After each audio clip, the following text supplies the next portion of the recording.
How does SGA stack up against past MVPs in the league? That is the topic for today's video. I'm Nathan, and this is Thunder Up Talk. So, I really wanted to talk about this one last time before the season starts. I think it'll be easy to kind of forget. Um, but Shai Gilgeous-Alexander, Shai had a historic season, an incredible season. And I think sometimes when you're in the moment, you kind of forget just how good he is. I think we're forgetting, in regard to a historical perspective, just how good he is. And I think as we dive in a little bit and talk about some of the numbers, it'll kind of show just how good he has been and hopefully will continue to be for several years going forward. Um, so one of the first things that I did, I compared his season. So he won regular season MVP, which we all know, as well as Finals MVP. And in the 74-year history of the NBA, there have only been 10 other players to do this. So Shai is one of 11 in the basically 80 years that the NBA has been around. So that in itself is pretty cool. Kind of puts his season as a whole into perspective. There just aren't very many guys that have done what he did this past year. I'm going to read the first two, and then I'm going to go with the other eight. So the first one is Willis Reed. He led the Knicks to their first NBA championship. So that's pretty cool. He averaged 22 points and 14 rebounds a game. And then another guy named Moses Malone, which he was really good, played for the Philadelphia 76ers. He averaged about 15 rebounds per game and 24 points per game. And he led the Knicks to a 65-17 record in 1983. Now, I brought those two up, Willis Reed and Moses Malone, because in my opinion, those are the only two on this list who are not top 10 NBA players of all time. So I just want to stop and just have you think about them for a second. I am talking about top 10 NBA players of all time. And we're talking about Shai Gilgeous-Alexander, who is on our favorite team, the Oklahoma City Thunder, and is being mentioned with these guys. It's insane. So I'm going to go down the list, and I believe all these other names are top 10 players of all time. Surefire, they're all in the Hall of Fame, of course. Kareem Abdul-Jabbar, Larry Bird, Magic Johnson, Michael Jordan, the GOAT, Hakeem Olajuwon, Shaquille O'Neal, Tim Duncan, probably the greatest power forward of all time, and then LeBron James. So to me, those eight guys are in my top 10 of greatest players of all time. And I think it just goes to show you how important um, or just how rare it is for someone to win the regular season MVP and to win a finals MVP. To put those two things together in the same season is a really hard thing to do.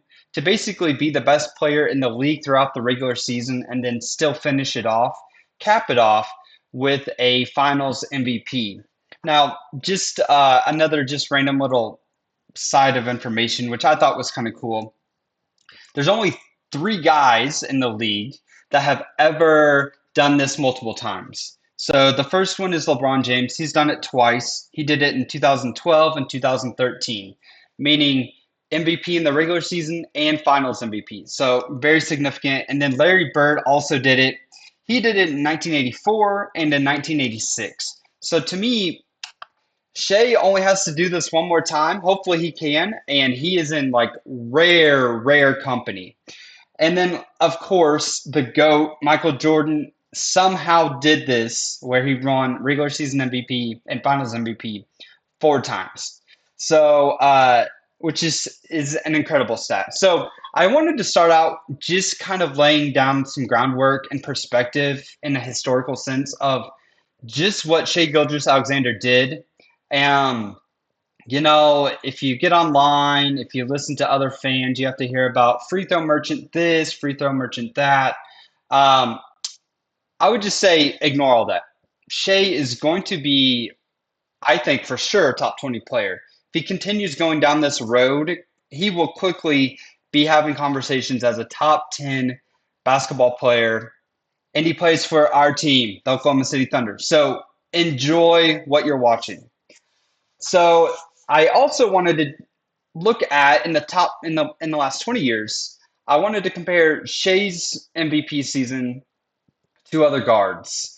And in the last 20 years, there have been 7 guards who have won MVP. There's Shai, James Harden, Russell Westbrook, Steph Curry, Derrick Rose, Kobe Bryant, and Steve Nash. And so I just kind of wanted to compare Shai's season as a guard to what the other guards were doing in their MVP seasons.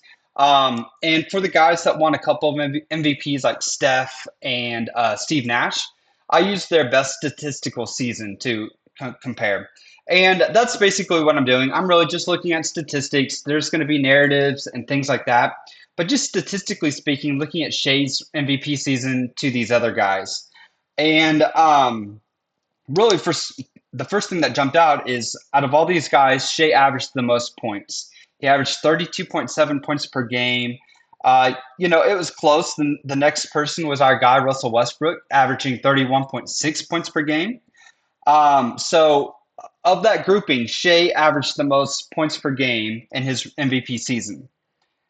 And then the second thing that stood out was his shooting percentage. So this also is not talked about nearly enough when we're talking about Shai Gilgeous-Alexander. He is so efficient. He's so efficient historically and for a guard. He shot 51.9% from the field, over 50% by a significant margin.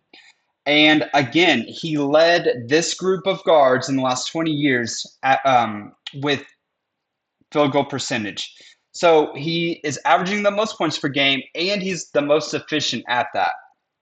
The next closest was Steph Curry, and he shot it at 50.4% from the field, which is super impressive because he was shooting a lot of threes that year, like he still does. And uh, actually, Steve Nash shot 51%, 51.2%. So he actually was second in shooting percentage. And then Steph was third. But again, to have a guy that is kind of the top dog amongst all-time greats, all these guards that I listed in the last 20 years, is it just goes to show you how impressive his season was. So after looking, I just kind of wanted to compare seasons, and I think with what I told you, Shai had the best season out of all these guys.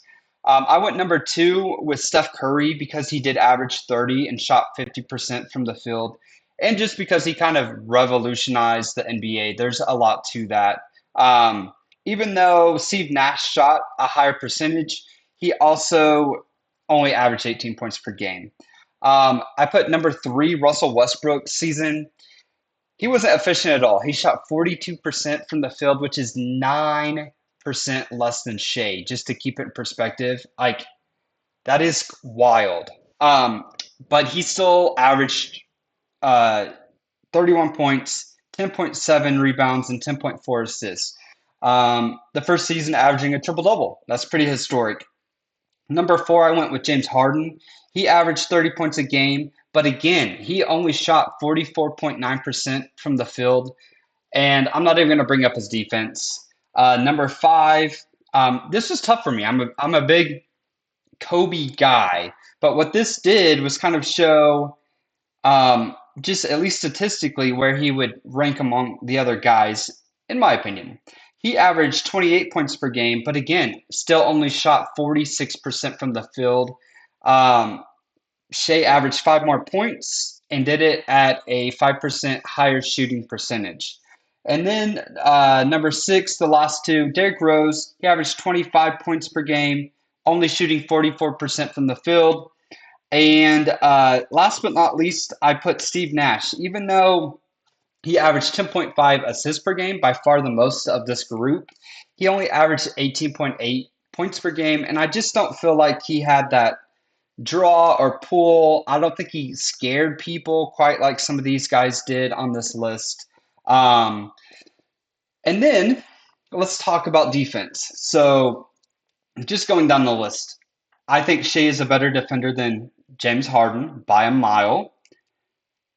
I think he's a better defender than Russell Westbrook by a significant margin as well. Um, Russ, he would wander sometimes and get lost. He's a better defender than Steph. I mean, he just plays overall better defense. Steph kind of gets picked on a lot of times defensively.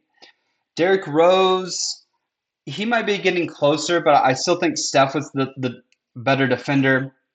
Now, this is where I go. Kobe Bryant. If you wanted to tell me Kobe was a better overall defender, I would agree with. I would not fight that too much, but I think it's close. I think it's very very close.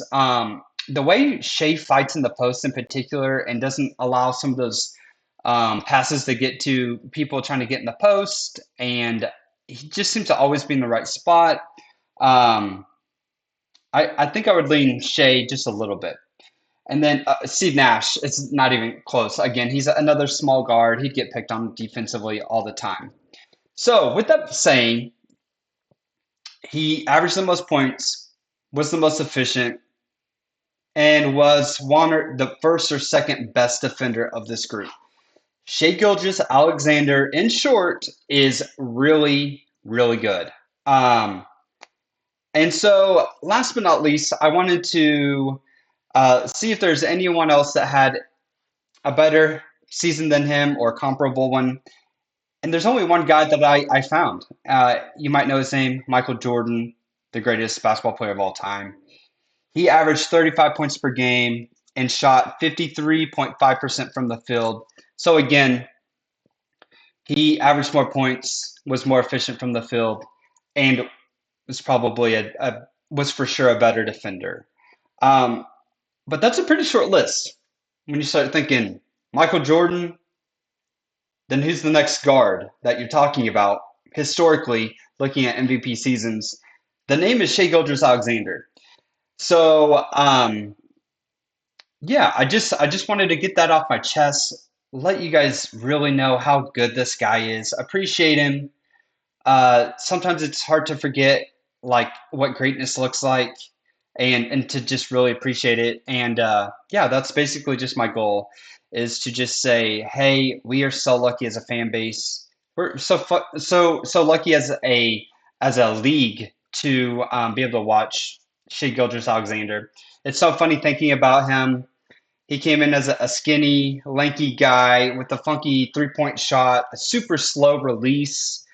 Um, I thought he might be an all-star at best. That's why I don't. I'm not a professional, obviously. Hopefully, Sam Presti knew that this was coming all along, but I don't think they knew he would be this good. And hopefully, he continues being this dominant at the guard position, and hopefully, he'll lead the Oklahoma City Thunder to a few more championships. And if he does that, he's going to continue going up on this list, and it's going to be even more obvious. So that's really all I've got for today. I will talk to you later. This is Thunder Up Talk. I'll talk to you later. Bye.